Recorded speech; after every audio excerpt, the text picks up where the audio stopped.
किसी ने सच ही कहा है कि कच्ची उम्र के रिश्ते जज्बातों के रिश्ते होते हैं जो अधिकतम गलत निकलते हैं। सही मार्गदर्शन होने पर रिश्ते जज्बातों में खरे उतर सकते हैं।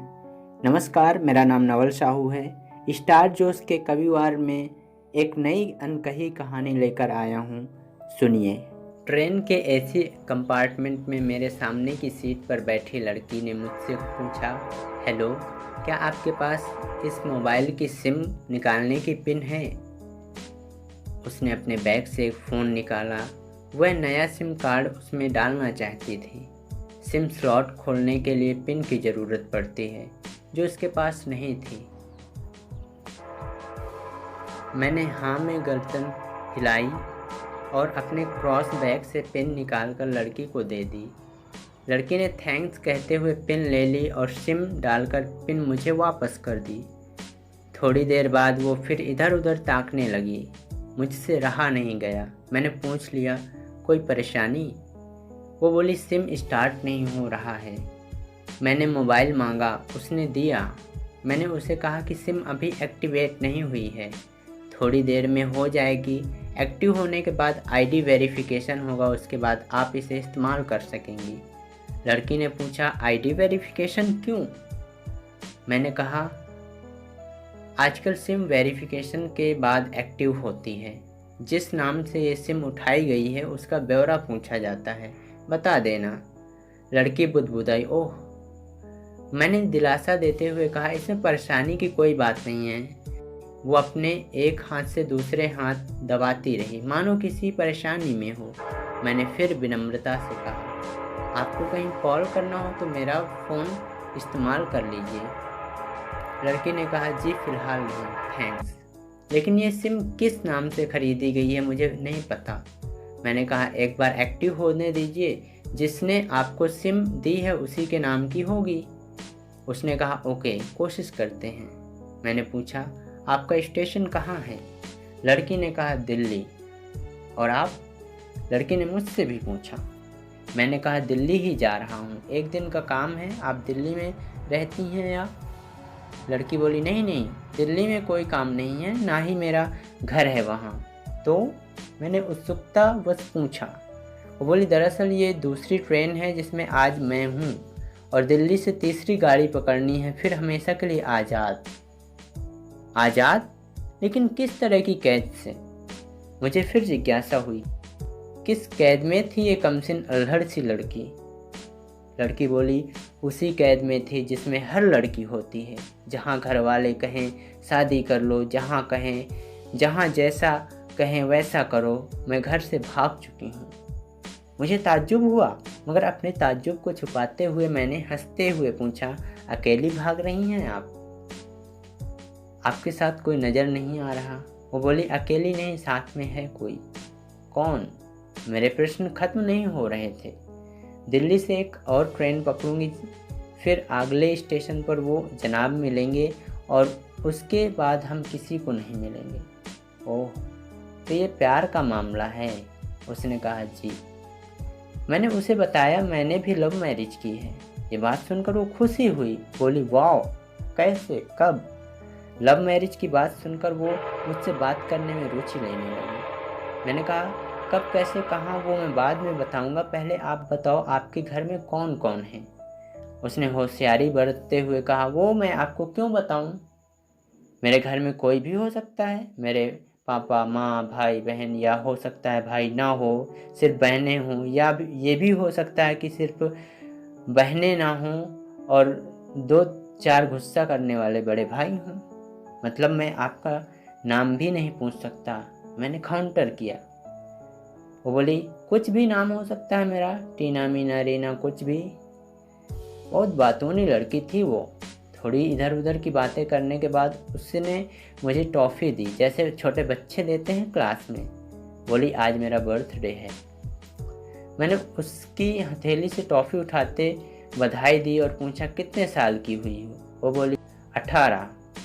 मतलब भागकर शादी करने की कानूनी उम्र हो गई है आपकी? वो हंसी। कुछ ही देर में काफ़ी फ्रैंक हो चुके थे हम दोनों, जैसे बहुत पहले से जानते हों एक दूसरे को। मैंने उसे बताया मेरी उम्र 35 साल है, यानी 17 साल बड़ा हूँ। उसने चुटकी लेते हुए कहा, लग तो नहीं रहे हो। मैं मुस्कुरा दिया। मैंने उससे पूछा, तुम घर से भागकर आई हो, तुम्हारे चेहरे पर चिंता के निशान जरा भी नहीं है। इतनी बेफिक्री मैंने पहली बार देखी। खुद की तारीफ सुन वो खुश हुई, बोली, मुझे उन जनाब ने, मेरे लवर ने पहले ही समझा दिया था कि जब घर से निकलो तो बिल्कुल बिंदास रहना, घर वालों के बारे में बिल्कुल मत सोचना, बिल्कुल अपना मूड ख़राब मत करना, सिर्फ मेरे और हम दोनों के बारे में सोचना, और मैं वही कर रही हूँ। मैंने फिर चुटकी ली। कहा, उसने तुम्हें मुझ जैसे अनजान मुसाफिरों से दूर रहने की सलाह नहीं दी? उसने हंसकर जवाब दिया, नहीं, शायद वो भूल गए होंगे ये बताना। मैंने उसके प्रेमी की तारीफ़ करते हुए कहा, वैसे तुम्हारा बॉयफ्रेंड काफ़ी टैलेंटेड है। उसने किस तरह से तुम्हें अकेले घर से रवाना किया, नई सिम, मोबाइल दिया, 3 ट्रेनें बदलवाई ताकि कोई ट्रैक ना कर सके। Very talented person. लड़की ने हामी भरी, बोली, बहुत टैलेंटेड है वो, उसके जैसा कोई नहीं। मैंने उसे बताया, मेरी शादी को 10 साल हुए हैं, एक बेटी है 8 साल की और एक बेटा 1 साल का। ये देखो उनकी तस्वीर। मेरे फ़ोन पर बच्चों की तस्वीर देखकर उसके मुंह से निकल गया, सो क्यूट। मैंने उसे बताया, ये जब पैदा हुई तब मैं कुवैत में था, एक पेट्रो कंपनी में बहुत अच्छी जॉब थी मेरी, बहुत अच्छी सैलरी थी। फिर कुछ महीनों बाद मैंने वो जॉब छोड़ दी और अपने ही कस्बे में काम करने लगा। लड़की ने पूछा, जॉब क्यों छोड़ी? मैंने कहा, बच्ची को पहली बार गोद में उठाया तो ऐसा लगा जैसे मेरी दुनिया मेरे हाथों में है। 30 दिन की छुट्टी पर घर आया था, वापस जाना न था लेकिन जा ना सका। वापस जाना था लेकिन जा ना सका। इधर बच्ची का बचपन खर्च हो रहे, उधर मैं पूरी दुनिया कमा लूँ तब भी घाटे का सौदा है।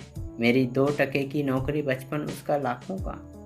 उसने पूछा, क्या बीवी बच्चों को साथ नहीं ले जा सकते थे वहाँ? मैंने कहा, काफ़ी टेक्निकल मामलों से गुजरकर एक लंबे समय के बाद रख सकते हैं। उस वक्त ये मुमकिन नहीं था।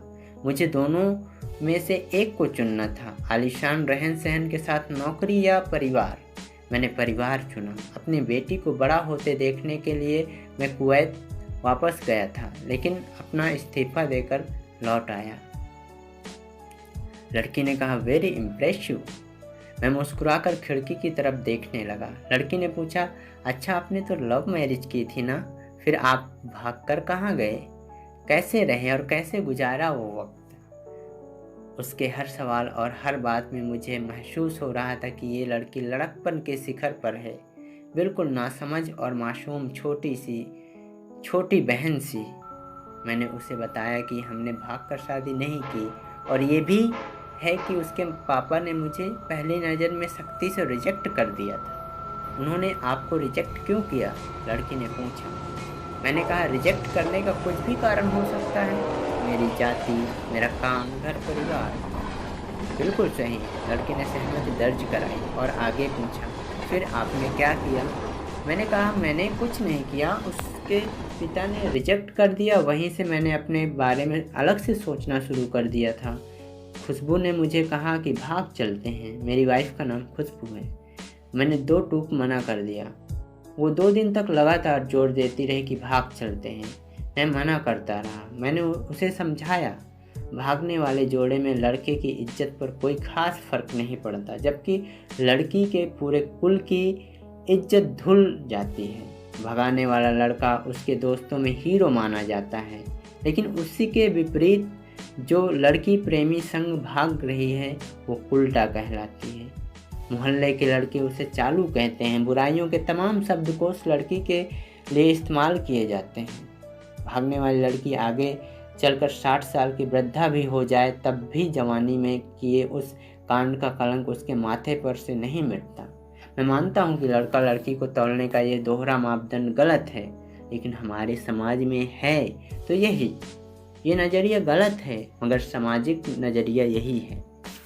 वो अपने नीचे का होंठ दांतों तले पीसने लगी। उसने पानी की बोतल का ढक्कन खोलकर एक घूंट पिया। मैंने कहा, अगर मैं उस दिन उसे भगा ले जाता तो उसकी माँ तो शायद कई दिनों तक पानी भी ना पीती। इसलिए मेरी हिम्मत न हुई कि ऐसा काम करूं। मैं जिससे प्रेम करूं उसके माँ बाप मेरे माँ बाप के समान ही हैं, चाहे शादी ना हो तो ना हो। कुछ पल के लिए वो सोच में पड़ गई, लेकिन मेरे बारे में और अधिक जानना चाहती थी। उसने पूछा, फिर आपकी शादी कैसे हुई? मैंने बताया, खुशबू की सगाई कहीं और कर दी गई थी। धीरे धीरे सब कुछ नॉर्मल होने लगा था। खुशबू और उसके मंगेतर की बातें भी होने लगी थी फ़ोन पर, लेकिन जैसे जैसे शादी नज़दीक आने लगी उन लोगों की डिमांड बढ़ने लगी। डिमांड मतलब? लड़की ने पूछा। डिमांड का एक ही मतलब होता है, दहेज की डिमांड। परिवार में सबको सोने से बने तोहफे दो, दूल्हे को लग्जरी कार चाहिए, सास और ननंद को नेकलेस दो, वगैरह वगैरह। बोले, हमारे यहाँ रीत है। लड़का भी इस रीत की अदायगी का पक्षधर था। वो सगाई मैंने तुड़वा डाली, इसलिए नहीं कि सिर्फ मेरी शादी उससे हो जाए, बल्कि ऐसे लालची लोगों में खुशबू कभी खुश नहीं रह सकती थी, न उसका परिवार। फिर किसी तरह घर वालों को समझा बुझाकर मैं फ्रंट पर आ गया और हमारी शादी हो गई। ये सब किस्मत की बात थी। लड़की बोली, चलो अच्छा हुआ आप मिल गए, वरना वो गलत लोगों में फंस जाती। मैंने कहा, जरूरी नहीं कि माता पिता का फैसला हमेशा सही हो, ये भी जरूरी नहीं कि प्रेमी जोड़ी की पसंद सही हो। दोनों में से कोई गलत हो या सही हो सकता है। काम की बात यहाँ ये है कि कौन ज़्यादा वफादार है। लड़की ने फिर से पानी का घूंट लिया और मैंने भी। लड़की ने तर्क दिया, हमारा फैसला गलत हो जाए तो कोई बात नहीं, उन्हें ग्लानि नहीं होनी चाहिए। मैंने कहा, फैसला ऐसा हो जो दोनों का हो, बच्चों और माता पिता दोनों की सहमति, वो सबसे सही है। बुरा मत मानना, मैं कहना चाहूँगा कि तुम्हारा फैसला तुम दोनों का है, जिसमें तुम्हारे पेरेंट्स शामिल नहीं हैं, ना ही तुम्हें इश्क का असली मतलब पता है अभी। उसने पूछा, क्या है इश्क का सही अर्थ? मैंने कहा, तुम इश्क में हो, तुम अपना सब कुछ छोड़कर चली आई, ये सच्चा इश्क है। तुमने दिमाग पर जोर नहीं दिया, ये इश्क है। फ़ायदा नुकसान नहीं सोचा, ये इश्क है। तुम्हारा दिमाग दुनियादारी के फितूर से बिल्कुल खाली था। उस खाली जगह में इश्क का फितूर भर दिया गया। जिन जनाब ने इश्क को भरा, क्या वो इश्क में नहीं है? यानी तुम जिसके साथ जा रही हो वो इश्क में नहीं है, बल्कि होशियारी हीरोगिरी में है। जो इश्क में होता है वो इतनी प्लानिंग नहीं कर पाता, 3 ट्रेनें नहीं बदलवा पाता, उसका दिमाग इतना काम नहीं कर पाता। कोई कहे मैं आशिक हूँ और वो सातिर भी, ये मुमकिन नहीं। मजनू इश्क में पागल हो गया था, लोग पत्थर मारते थे उसे। इश्क में उसकी पहचान तक मिट गई। उसे दुनिया मजनू के नाम से जानती है, जबकि उसका असली नाम कैस था, जो नहीं इस्तेमाल किया जाता। वो सातिर होता तो कैस से मजनू न बन पाता। फरहाद ने सीरी के लिए पहाड़ों को खोदकर नहर निकाल डाली थी और उसी नहर में उसका लहू बहा था। वो इश्क था। इश्क में कोई फ़कीर हो गया, कोई जोगी हो गया, किसी मांझी ने पहाड़ तोड़कर रास्ता निकाल लिया, किसी ने अतिरिक्त दिमाग नहीं लगाया, चालाकी नहीं की। लालच, हवस हासिल करने का नाम इश्क नहीं है। इश्क समर्पण करने को कहते हैं, जिसमें इंसान सबसे पहले खुद का समर्पण करता है, जैसे तुमने किया। लेकिन तुम्हारा समर्पण हासिल करने के लिए था, यानी तुम्हारे इश्क में लालच की मिलावट हो गई। लड़की अचानक खो सी गई। उसकी खिलखिलाहट और खिलंदड़ापन एकदम से खामोशी में बदल गया। मुझे लगा मैं कुछ ज़्यादा बोल गया, फिर भी मैंने जारी रखा। मैंने कहा, प्यार तुम्हारे पापा तुमसे करते हैं। कुछ दिनों बाद उनका वजन आधा हो जाएगा। तुम्हारी माँ कई दिनों तक खाना नहीं खाएगी, ना पानी पिएगी, जबकि आपको अपने आशिक को आजमा कर देख लेना था। ना तो उसकी सेहत पर फ़र्क पड़ता, ना दिमाग पर। वो अक्लमंद है, आप अपने लिए अच्छा सोच लेता है। आजकल गली मोहल्ले के हर तीसरे लौंडे लपाटे को जो इश्क हो जाता है, वो इश्क नहीं है, वो सिनेमा जैसा कुछ है। एक तरह की स्टंटबाजी, डेयरिंग, अलग कुछ करने का फितूर और कुछ नहीं। लड़की का चेहरे का रंग बदल गया। ऐसा लग रहा था कि वो अब यहाँ नहीं है। उसका दिमाग किसी अतीत में टहलने निकल गया है। मैं अपने फ़ोन को स्क्रॉल करने लगा, लेकिन मन की इंद्रियां उसकी तरफ थी। थोड़ी ही देर में उसका और मेरा स्टेशन आ गया। बात कहाँ से निकली और कहाँ पहुँच गई, उसके मोबाइल पर मैसेज टोन बजी, देखा सिम एक्टिवेट हो चुकी थी। उसने चुपचाप बैग में से अपने आगे का टिकट निकाला और फाड़ दिया। मुझे कहा एक कॉल करना है। मैंने मोबाइल दिया। उसने नंबर डायल करके कहा सॉरी पापा, और सिसक सिसक कर रोने लगी। सामने से ही पिता भी फ़ोन पर बेटी को संभालने की कोशिश करने लगा। उसने कहा पिताजी आप बिल्कुल चिंता मत कीजिएगा, मैं घर आ रही हूँ। दोनों तरफ से भावनाओं का सागर उमड़ पड़ा। हम ट्रेन से उतरे। उसने फिर से पिन मांगी। मैंने पिन दी। उसने मोबाइल से सिम निकाल कर तोड़ दिया और पिन मुझे वापस कर दिया।